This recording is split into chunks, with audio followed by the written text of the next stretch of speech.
పక్కా Andhra style మక్కగారెలు చేసుకుందామా. Hi everyone. ఈ వీడియోలో నేను మక్కగారెల ప్రాసెస్ చూపిస్తాను. యాక్చువల్గా నేను ఇది హైదరాబాద్లో టేస్ట్ చేస్తాను. తెలంగాణ వాళ్ళు చాలా ఎక్కువగా చేసుకుంటారు. నాటు జొన్న పొత్తులు ఉంటాయి కదా, దాంతో తయారు చేస్తారనమాట. స్వీట్ కార్న్ అయితే బాగోదు దీనికి. బట్ మనకి ఆంధ్ర స్టైల్లోని ఎలా అంటే మసాలా గారెలు ఉంటాయి కదా, శనగపప్పు పడేస్తారు. ఆ స్టైల్లో నేను ఈ వీడియోలో చేసి చూపిస్తాను. ముందుగా మిక్సీ జార్లోని ఈ మొక్కజొన్న పొత్తి గింజలు, అలాగే పచ్చిమిరపకాయలు, జీలకర్ర వేసి మిక్స్ చేసుకోవాలి. కొంచెం బరకగా మిక్స్ చేసుకోవాలి. అలాగే ఆ మిక్స్ చేసుకున్న మిశ్రమంలోని 3 స్పూన్ల బియ్యం పిండి, చాట్ మసాలా, గరం మసాలా నేను యాడ్ చేశాను. మనం మిక్స్ చేసుకున్నప్పుడే కల్లుప్పు వేసి మిక్స్ చేసుకుంటే బాగుంటుంది. లేకపోతే ఇక్కడ మనం సాల్ట్ కూడా కలుపుకోవచ్చు. ఇంకా అల్లం వెల్లుల్లి పేస్ట్ కూడా యాడ్ చేసి నేను ఒకసారి కలిపాను. తర్వాత ఇంకా కారం కావాలి అనుకుంటే మీరు ఇక్కడ చిన్న పచ్చిమిరపకాయ తరుగు కూడా యాడ్ చేసుకోవచ్చు. నేను కరివేపాకు, ఆనియన్ మాత్రమే మిక్స్ చేశాను. అలా మిక్స్ చేసుకున్న తర్వాత నేను ఆయిల్ లేకుండా చేయాలి అనుకుంటున్నాను కాబట్టి ఎయిర్ ఫ్రైయర్లో చేస్తున్నాను. ఇదే ప్రాసెస్ మీరు ముద్ద కలిపేసి డీప్ ఫ్రై కూడా చేసుకోవచ్చు. ఏమీ ఆయిల్లో విడవు, చక్కగా వస్తాయి. నేను ఆల్రెడీ చేశాను ముందు ఈ ప్రాసెస్. అయితే ఎయిర్ ఫ్రైయర్ కొన్న తర్వాత ఆయిల్ లేకుండా చేద్దామని దీంట్లో ట్రై చేస్తున్నాను. ఎయిర్ ఫ్రైయర్లో కొంచెం బాటంలో ఆయిల్ అప్లై చేసుకొని, అంటే అంటకన్నా ఉండడానికి ఆయిల్ అప్లై చేసుకొని ఇంకా గారి షేప్లోని ఇలా పెట్టుకున్నాను. నేను మధ్యలో కన్నమే పెట్టుకోలేదు, మసాలా గారెలా ఉంటుందని.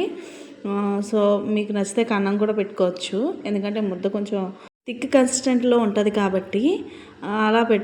అలా అన్నీ నేను పేర్ చేసుకొని ఇంకా ఎయిర్ ఫ్రైయర్ 200 degrees 10 minutes పెట్టాను నేను. యాక్చువల్గా ఎయిర్ ఫ్రైయర్లో 10 minutesకి అవ్వలేదు, అది యాక్చువల్గా 20 minutesకి అయ్యింది. ఎయిర్ ఫ్రైయర్లోని నేను 20 minutes 200 degrees పెట్టి సెట్ చేసుకున్నాను. 10 minutes తర్వాత తిరగేసుకుంటే అయిపోద్ది. కరెక్ట్గా తిరిగేసేటప్పుడు కొంచెం జాగ్రత్తగా స్పూన్తో మెల్లగా తిరిగేస్తే అది సెట్ అయిపోతుంది. షేప్ ఏమి పాడవకుండా వస్తుంది. అలాగే మనం ముందు తిరగేయక ముందు తీస్తాం కదా, కొంచెం ఆయిల్ అప్లై చేయండి పైన ఈ వడకి. అప్పుడు కొంచెం పొడి పొడిగా కాకుండా బాగా వస్తుంది అనమాట. కొంచెం ఆయిలే యూజ్ చేస్తాం కాబట్టి ఏం ప్రాబ్లం ఉండదు. డీప్ ఫ్రై కన్నా ఇది బెస్టే కదా. ఇప్పుడు నేను చెప్పింది పూర్తిగా ఆంధ్ర స్టైల్ అండి. అదే తెలంగాణలో అయితే కార్న్ని రుబ్బేటప్పుడే చాలా మెత్తగా సాఫ్ట్గా రుబ్బుతారు. అలాగే దానిలో ఆనియన్ అలాంటివి ఏమీ యాడ్ చేయరు. ఆయిల్లో ఫ్రై చేసేటప్పుడు ఇది పొంగుతుంది అనమాట. పొంగితేనే పర్ఫెక్ట్గా వాళ్ళకి మక్కగారు వచ్చినట్టు అనమాట. నేను ఆ స్టైలు ఇంకోసారి చేసి చూపిస్తాను. బట్ ఏంటంటే మన ఆంధ్ర వాళ్ళకి మసాలా గారి స్టైల్ ఇష్టం కదా, నేను ఆ ప్రాసెస్లో చేశాను. ఇది టేస్ట్ చాలా బాగుంటుంది. కొంచెం శనగపప్పు గారెలాగే ఉంటుంది, కాకపోతే కార్న్ టేస్ట్ ఉంటుంది అనమాట. ఒకసారి ఈ స్టైల్లో చేయండి. అలాగే ఇప్పుడు నేను కార్న్ వల్ల ఉపయోగాలు చెప్తాను. ఈ కార్న్ తినడం వల్ల ఇన్స్టెంట్ ఎనర్జీ వస్తుందండి. డైజెషన్ ప్రాబ్లమ్స్ అన్నీ తగ్గుతాయి. అలాగే ఐ హెల్త్ బాగుంటుందండి కార్న్ వల్ల. ఎవరికైనా ఐ ప్రాబ్లమ్స్ ఉంటే కార్న్ తరచుగా తినండి. ఇది ఫైబర్ రిచ్ ఫుడ్ కదా, బాగుంటుంది.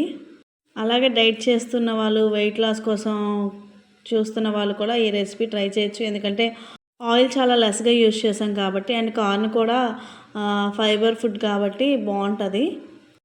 స్కిన్ హెల్త్ కూడా బాగుంటుందండి కార్న్ తినడం వల్ల. స్కిన్ గ్లోగా ఉంటుంది. ఎప్పుడు తినే రెసిపీసే కాకుండా, చేసే ప్రాసెస్లే కాకుండా ఇలా మార్చి తినడం వల్ల వెరైటీ ఫుడ్ తిన్న ఫీలింగ్ కూడా కిడ్స్కి వస్తుంది. ఈసారి ఇలా చేసి పెట్టండి, చాలా బాగుంటుంది. అలాగే కార్న్ తినడం వల్ల రక్తహీనత ఎవరికైనా ఉన్నా సరే అది తగ్గుతుందన్నమాట. ట్రై చేయండి ఇంకా ఒకసారి. అంతే ఈ వీడియో.